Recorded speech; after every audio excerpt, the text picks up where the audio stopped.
I'm delighted to say that we have been joined by Billy Thompson, the outgoing secretary for Army football. It's a post that you've held for some time. I was going to say, I thought you were in post when the Royal Engineers won the FA Cup in 1875, but not quite that long. When did you take over? I took over in 2001, and good morning to you both. I took over in 2001, unfortunately, after the sudden death of the then Secretary, Major Terry Knight. And it's a position you've made your own in those 2 decades. As a lot of people in Army football would say that, yes. Yeah, well, we're kind of joking, but a lot of people do call you Mr. Army FA, you know, but that means you've put a lot of passion, a lot of your life, you've dedicated a lot of your life to the Army FA as well. Yeah, of course. I mean, I've always had a fondness for the sport. I've never played it at a particularly high level, but I've enjoyed playing the game, and I've always thought it extremely important that the soldiers have that sort of ability, and we can facilitate the game for them. That to me is crucial. It's all about the soldiers. Well, you've dubbed it the soldiers' game, haven't you? We have, yes, and I think we did that on reflection when we became a charity in 2013, if I can recall, and basically when we were writing the constitution for our charity, we'd always known it as Army football, and we thought it doesn't quite resonate with what we're trying to achieve here. So under the direction of the then chairman, we renamed it Football in the Army, which I think sits very well. Does that come from your experience playing football in the Army, like, you know, through the ranks, and, you know, did you draw on all the experience you had of being a soldier in the Army and playing in the Army? Yeah, I mean, I was fortunate. As I already said, I didn't play. I wasn't a particularly good player. I knew what I wanted to do, but the body was saying, don't be silly. We've all been there, Billy. So, you know, as I say, I was fortunate enough to be able to play alongside some really talented players. And it was just that, you know, the ability to play the game regardless of your ability that I thought was extremely important. And it's a post that's given you plenty of highlights, highs and lows, but we'll focus on the positive. And one of those is the sort of almost an annual event that you've had with the Bundeswehr, the German army. Yes, of course, and that began in I think it was 2013 when we invited 2014. Sorry, when we invited the German Bundeswehr to come here to Aldershot, and it's the first time the German Bundeswehr had actually brought their football team to the UK. So that was great. We invited them to come and play at Aldershot on the Game of Truce, which was to commemorate the 1914 when during Christmas Day the soldiers stopped the war, shall we say, got out their trenches and they started to play football. It was fantastic. And it's events like that that really attract more than just a military audience, because it goes back to that we saw a lot of pictures, didn't we, about the Game of Truce on the 100-year anniversary and stuff like that. And, you know, I mean, stuff like that, but you've also got the real core, your grassroots. You know, you're really interested in the grassroots, and you're using that in Army football as well. Of course. I mean, important for us in Army football is Wednesday league afternoon football, and that is where the units and the individuals in that units get an opportunity to go out and play. For too long we concentrated on the higher echelons, the Army senior team, the UK Armed Forces, and forgetting that you know, there was an abundance of young lads and girls out there who just wanted to kick a football. So Wednesday league football for us is extremely important. And of course it's relying on all those volunteers who do an outstanding job running those various leagues for us. There's no question that football in the forces, especially in the Army, is the most popular sport going. You've mentioned it, on a Wednesday afternoon, units, teams are out playing, but the growth of the women's game in particular is something that has just really caught the imagination. It is, and of course during the next few weeks, during the Euros, it will even increase even more. And for us, the women's game is extremely important.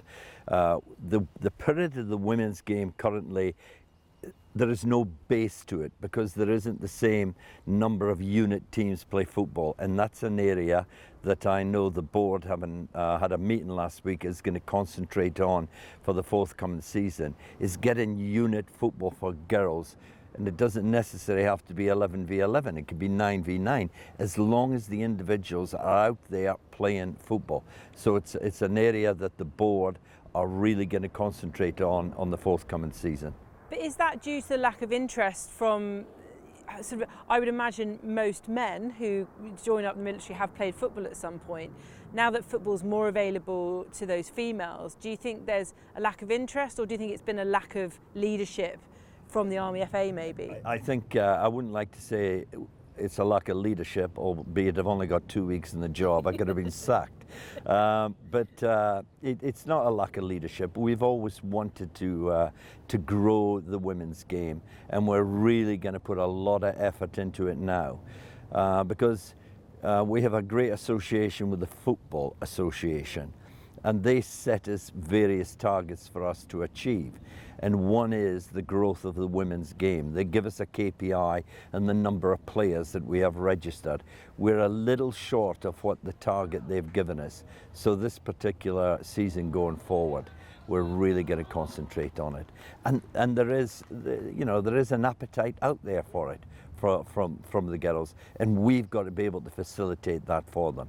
Whether it's, one of the difficulties are there isn't the same number of girls sometimes in a unit to form an 11v11.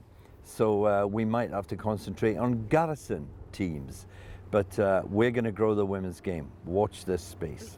And one of the exciting aspects of that as well is the inclusion of reservists. I know you've got an Army women's reservist team, as you have the men's reservist team. And that's really exciting because when it comes to facing off here against the regulars, it's a pretty tight affair in both. Yeah. I think it comes back to the point about the volunteers. The reason we've got a good, healthy Army Reserve team is because we've got volunteers who are really keen to develop that game. And we've got an Army Reserve men and Army Reserve women's team. And the volunteers who really put their heart and soul into it, deserve to be applauded, as do all volunteers. And it's through them that we have such a healthy Army Reserve football family.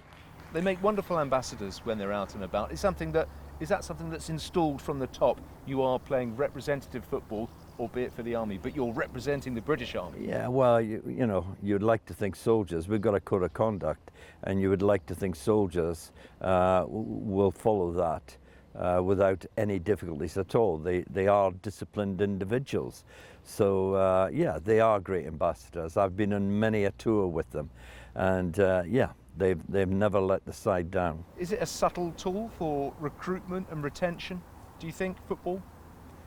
I think it is, and we have individuals out there at the present moment who go to the professional exit games and go along and say, you may not have had a professional career in football, but why don't you consider joining the Army, where you can still play football? So I think it is a great recruitment tool. It's something that other sports do. I know rugby is one of those, but it's great when it happens in football as well. It's quite rare from somebody from the ranks to go on and play pro football. I'm thinking Tom Broadbent was probably the last. Tom Broadbent was probably the last, and of course over the years we've had a number. Lee Bradby was one other, Mikey Taylor was another, and prior to that, Guy Whittingham. I don't think, and I don't want to do the players any disservice, because we have one or two players who play in the non-league game at a very high standard. Keith Emerson and Luke Kearney, they all play at a very high standard in the non-professional game. But I think in the future going forward, if we're going to have someone that will represent their nation, hopefully it'll come from the women's game. Yeah, because actually if you look at, I was looking at the UK Armed Forces women's lineup, they have sort of girls involved in Tier 4, Tier 3 football, and they, at that level, they say, at a UK Armed Forces level, that they want to push for one of them to at least get to the elite level. Absolutely correct. And as I said, if it's going to happen, it'll come from the women's game.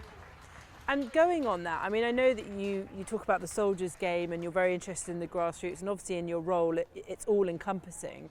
But how proud are you that every year a really strong element of Army players, both men and women, go on to represent UK Armed Forces? Oh, it's a great achievement. When the call-ups come out, the first thing you do is count how many Army players you've got against those in the Navy and the Air Force. And you're disappointed if we don't have more. I mean, obviously we are a bigger service than our sister services. But I'm really pleased with the number of players we do get going forward to represent the UK Armed Forces, which in itself has really grown over the years. Now, I imagine being secretary of the Army Football Association comes with an awful amount of administration. How much support do you get from the actual FA, the English FA, the governing body? Yeah, we get a lot of support. We get a lot of financial support from the governing body, which assists us in employing 3 individuals, mainly in the development area.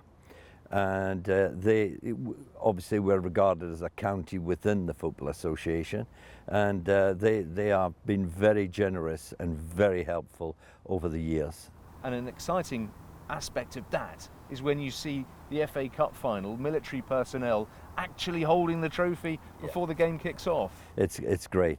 It's a great way to advertise the services, because obviously we're there with our sister services, and also flag bearers. We're occasionally asked to supply flag bearers, and there's no shortage of volunteers who wish to go to Wembley and carry a flag of whichever nation or club it is. It's great, absolutely great. I know it's been an incredibly long career and successful career, and Jules sort of touched on highs and lows. Can you think of does anything stick out in terms of a high or a low in that sort of 30-plus career that you've had? This interview's got to be up there. Yes, your farewell interview and your dinner. The farewell interview, and God forbid, I don't know what's going to happen Thursday night. But there's been a number of highs.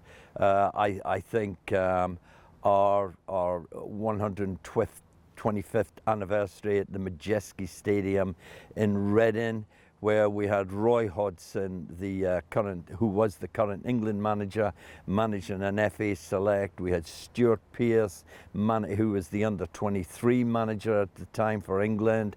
He managed the Army team.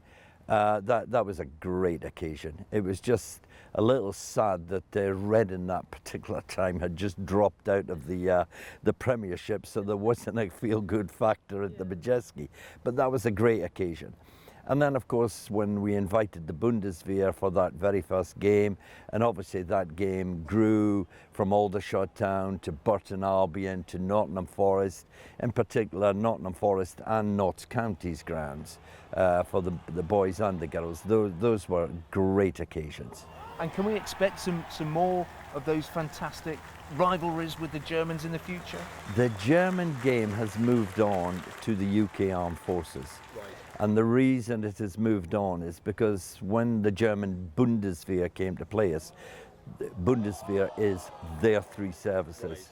Right. I think we would be able to compete against their army, but it's a little like the Kentish Cup was 20-30 years ago, when conscription had gone from this country, but France and Belgium still kept it. And when you went along to play a game, you were playing against professionals from France and Belgium. So to compete against the Bundeswehr, which is their 3 services, a little too strong. And there's no point in playing a game if you know every time you're going to play it, you're going to get beat. So we moved it along to the UK Armed Forces, and I think they're due to play for the first time this year. And I think that will be a more evenly balanced game.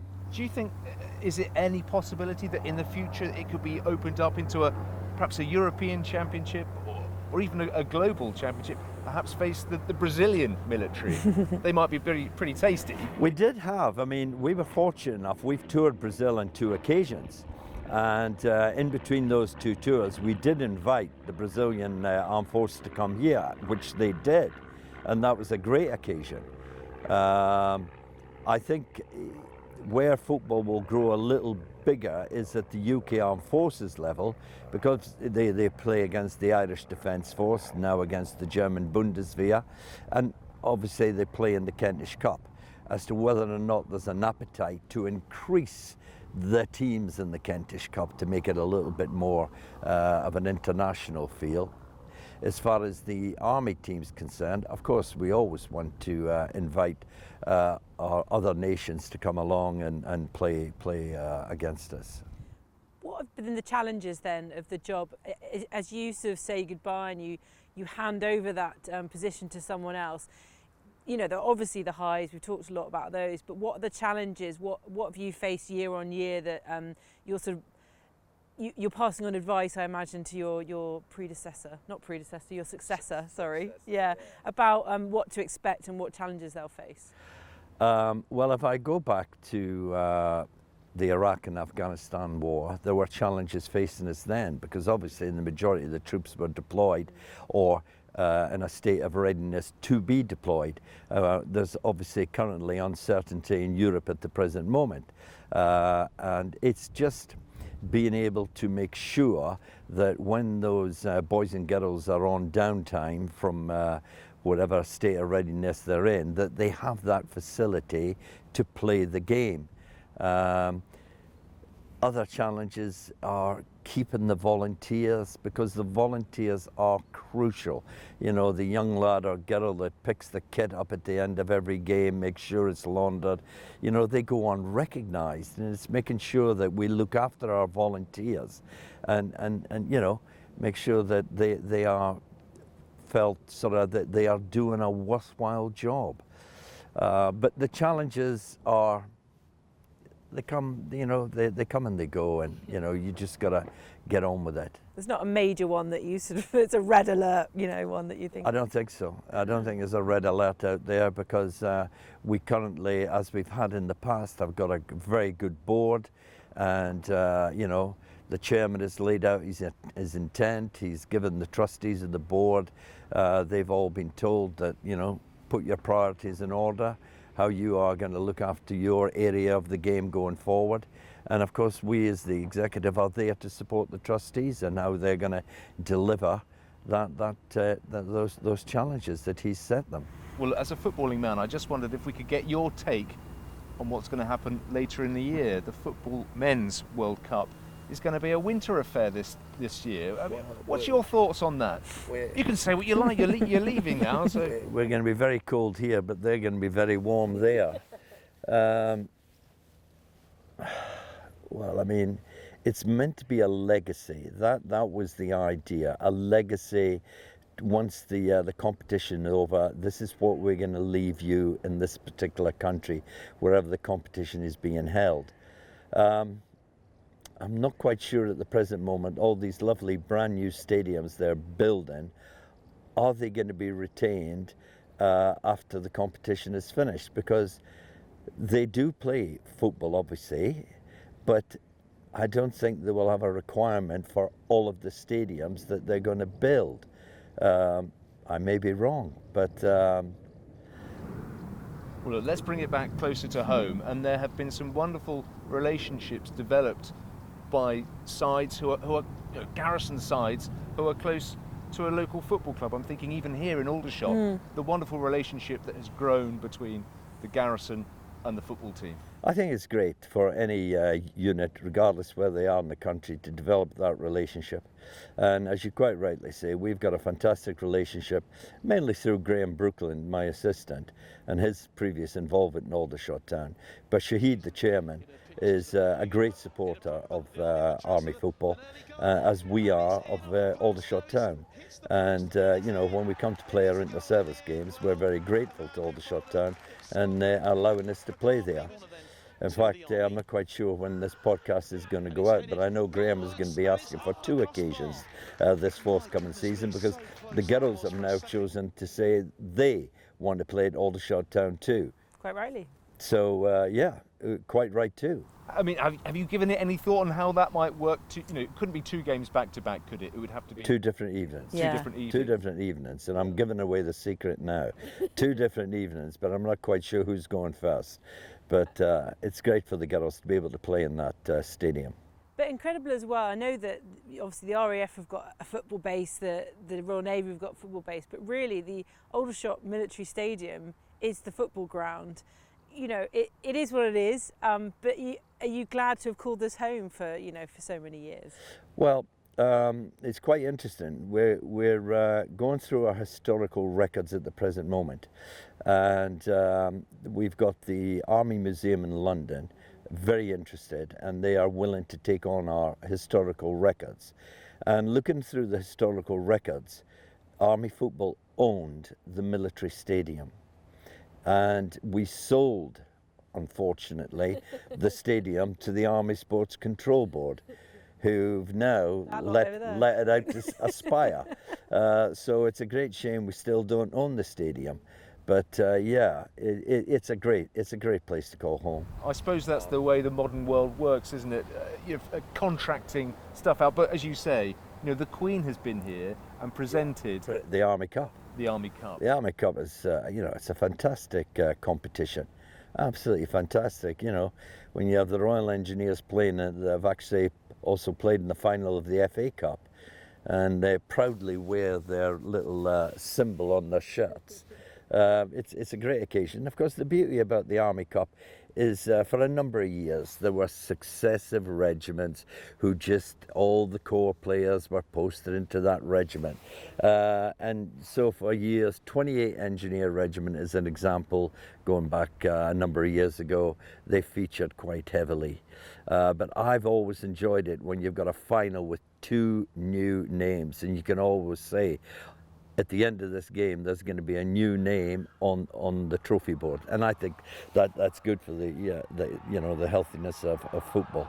Well, look, we've bigged up the players an awful lot, but one thing we haven't spoken about is the officials. You do such a lot of work boosting officials, referees, linesmen, etc., lineswomen, etc., and pushing them, and they're actually performing at the highest level in the game. Oh yeah, absolutely. And I mean, the referees are extremely well run. They've had a number of chairmen who knew exactly how they want to take them forward. And when we run referees courses, once they've completed the course, we can promote them up to level 5. But level 5 and beyond, they can only be promoted from a county, because they've got to be officiating at civilian games. And so we're very keen that once the referee's qualified, when he goes back to his unit, whichever county that is in, that he affiliates with the county and starts doing Saturday and Sunday games. But you're right, Andy Halliday is a typical example, who was a Premiership linesman for a number of years. Although when he returned home to Scotland, they wouldn't recognise his English FA qualification. Well, of course, now he was working in a VAR truck, wasn't he? Yeah. Is VAR a good thing for football, do you think, Billy? I think it is, but there's still room for improvement. I think the referee, and last season we saw a little bit more, where the referee is taking a little bit more control and going viewing the screen himself and making the decision. The VAR man can make certain decisions, but it's important that the match official actually goes and views the screen and makes his own decision. I think it is good for the game, but there is still room for improvement. The only thing I would say is that when you think your team have scored and you celebrate it, oh yeah, we've seen that a number of times. A minute or so later, no goal, you're like, oh. We've seen that a number of times. I mean, I've been to Wimbledon recently, and of course the Hawkeye, if that's the correct terminology, is absolutely fantastic. And it's minuscule, isn't it, where the human eye may not have seen it. So I think anything that will enhance the game has got to be good for the game. Technology good for the game, right. But it's interesting because I think you're right. That referee with VAR, the danger is it's being taken away, the power, the sort of respect that they gain from being in the middle, that's being taken away with them for VAR. So to give them back that control, for them to have the ultimate decision is kind of what you're saying. Absolutely correct. It's the decision's always got to rest with the man in the middle, which brings me back to when we celebrated the Army. I think it was the 100th year of the Army Cup final here in Aldershot. We played the first half in the old rules, where the match official had his tie on and his hat, and so that was absolutely fantastic. And I spoke to a lot, and then the second half we reverted back to the normal sort of current rules. And when I spoke to a number of people after the game, they said they preferred the first half when it was the old rules, when the linesman didn't really make any decisions, it was all down to the chap with the collar tie and the bowler hat. But that was a great occasion, great occasion. Are you going to miss it, Billy? Because it's been such a massive part of you. Well, of course, because, 30 years in the Army, followed on by another 20 years in Army football, it doesn't feel as if I've left. But, the cord is going to be cut on the 31st of July, and I'm going to wake up on a Monday morning, normally having been out and enjoying a Sunday lunchtime, going, I hope it's not Monday. And this particular Monday, on the 1st of August, I'm going to wake up and I'm certainly going to maybe suffer a little bit, and I'm going to go, this is a new Monday. Good. Can we still expect to see you? Yeah. I won't say the terraces, but in the stands watching. Well, guest of honour, surely. I'd like to hope so, providing my successor invites me back. But he may be saying, no, I'm not inviting him back, because he'll be judging me. He'll be saying, no, I wouldn't have done it that way, I wouldn't have done it that way. But it's a long time to have left your fingerprint on something. So are you happy, content as you exit stage left? Yeah, of course. It's not all about me. It's about the team that sits around me. And again, I keep coming back to volunteers. It's about the volunteers. Because without those out there, without the support of my team in the office, I wouldn't be where I am. And, I'm extremely grateful to those that have worked alongside me all over those years. And, players, when I first got involved in 91 with the Army youth team, I've watched players that were in the youth team then progress through the Army, play for the senior team, go through the ranks, get commissioned. And it's been great to see those youngsters that I knew 30 odd years ago where they are now. It's been absolutely fantastic. So now you can watch football as a fan again? Maybe. Yes. Without all the admin that goes with it. Yeah, I know, that'd be great. It'd be great just to come along and watch a game and just not worry about the build-up prior to it. You've got everything in place, and we've got the crusty sandwiches ready. Yeah, it'll be really nice and comfortable to come along and watch a game. Yeah, Great. yeah. Well, congratulations on your retirement. It's been a real pleasure to just get to know you briefly in this short conversation. I know Jules has spoken to you a lot more than I have, but you're a real loss, I think, to Army FI. I'm sure your successor will do a wonderful job, but it'd be good to know that you're still here in the wings if needed. No, that's great. Thank you very much indeed. It's been a privilege to be the Secretary of Army Football, and I look forward, as you say, coming back, watching a game and relaxing. Thank you, Billy.